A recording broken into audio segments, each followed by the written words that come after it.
야, 검사 그렇게 센가요? 혹시 김태효 정인은 이거에 대해서 뭐 나오시지 마시고 나와서 잠깐 세워주시고요. 검토한 바가 없어서 저도 여기에 대해서 지식. 맞습니다. 예, 알겠습니다. 네.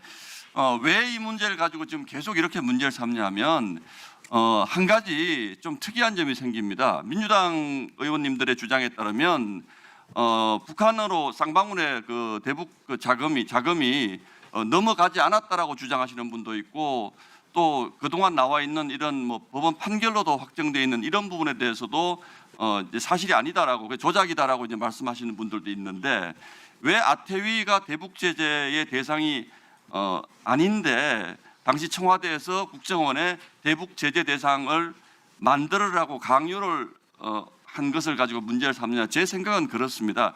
이게 굉장히 중요한 문제거든요.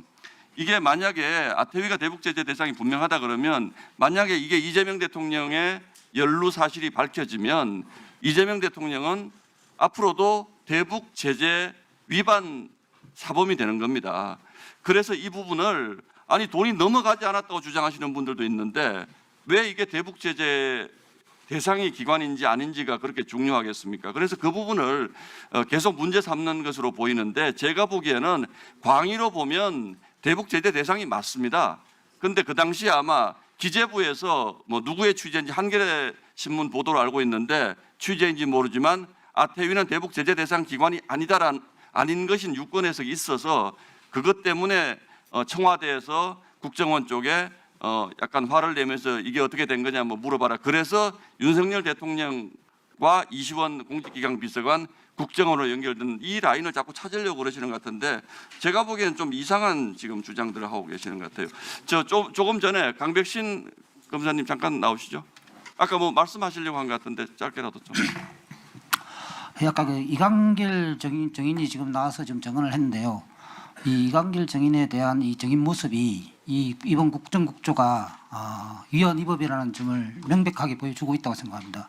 이광길 정인은 이와 관련해서 지금 아까 양분남 위원님께서 정언을 하신 부분을 제 기억으로는 피고인 측에서 주신문을 한 부분을 갖고 말씀을 하신 거고, 제가 보고받기로는 그 뒤에 검사의 반대 신문이 있었습니다. 그러니까 법정에서 지금 정인 신문이 이루어지고 있는 정인을 이 국정조사에서 부르다가 다시 법정에서 이루어졌던 부분을 다시 신문을 하고 있는 것입니다. 이것은 재판에 관여하는 정도가 아니라 사법권을 대신 행사하고 있는 모습이라고 하지 아니할 수 없어 보입니다. 그리고 이광길 정인의 경우 리베이트 부분과 관련해서는 수사 과정에서 2011년도 당시에는 중수부에서 그 부분은 확인하지 않았고 자기도 진술한 적이 없다라는 취지로 진술을 했고, 그리고 그 외 기타 다른 수많은 증거에 의해서 2011년 당시 중수부가 불법 리베이트 부분은 인지하지 못하였음을 저희들이 확인하고 저희들이 기소를 했던 것이고, 이광길 정인이 아까 우리 양분남 위원님께서 보여주신 조서, 피고인 측 아마 변호인 신문 조서로 제가 이런 건 보이는데, 그와 같은 진술을 했던 것은 제 기억상으로 수사나 아마 재판 과정에서 처음 그와 같은 취지를 진술해서 언론에 보도됐던 걸로 알고, 그 뒤에 검사가 그 다음 길에 반대 신문을 해서 2011년 당시 검찰에서 물어봤던 것은 아까도 뭐 지분 관계, 그때 당시에 주된 중수부의 주된 수사 대상은 차명 부산저축은행 오너의 차명 회사이냐, 그리고 이게 담보 없는 대출이냐, 이 부분이 제일 중점적인 대상이었습니다. 그래서 기본적으로 제가 느끼는 것은, 이게 지난 대선 조금 전에 보신 그 화면의 그 상황에서 갑자기 대장동에 배우는 윤석열이다 이런 프레임이 등장합니다. 민주당 쪽에서.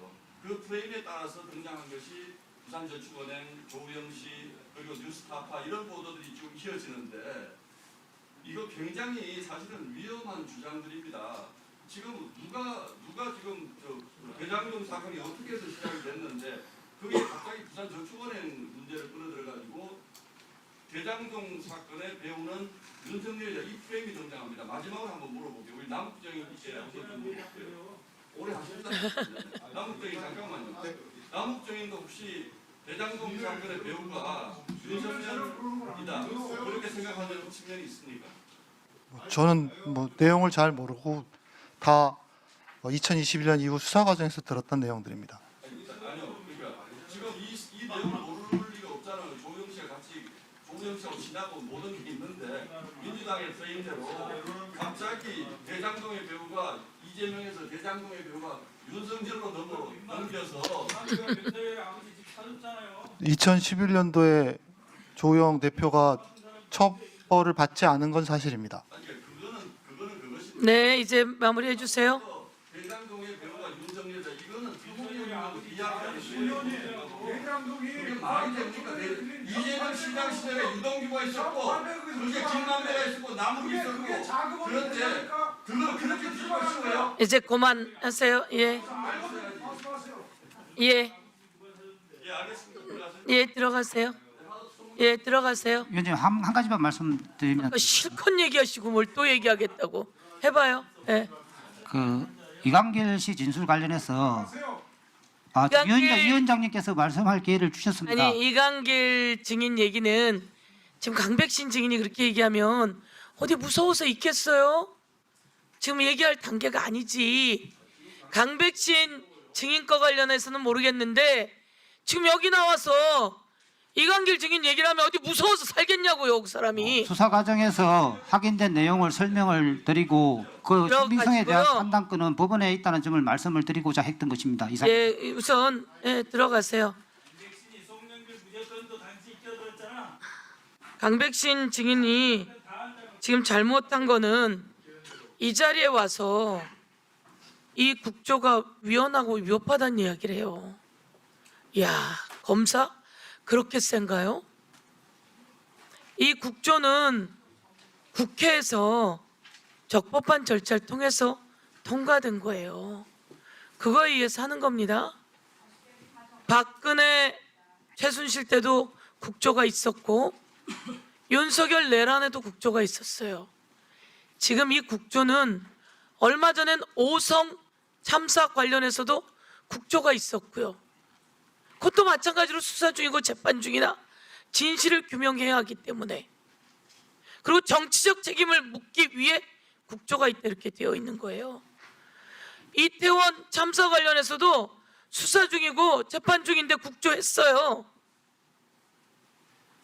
마찬가지로 윤석열이 끝내는 불법 비상경까지 하면서 대한민국을 다 망가뜨렸는데 그렇게 된 근거에 검찰을 쥐고 흔들면서 검찰에게 의무에 없는 일을 시킨 겁니다. 그리고 여러분은 그걸 열심히 한 거고 그 내용을 그 연장선에 지금 국조를 하는 거예요. 그런데 여기 와서 증인이 이 국조가 위헌하고 위법한 겁니다. 그 증거는 이겁니다. 이러면 되시겠습니까? 예?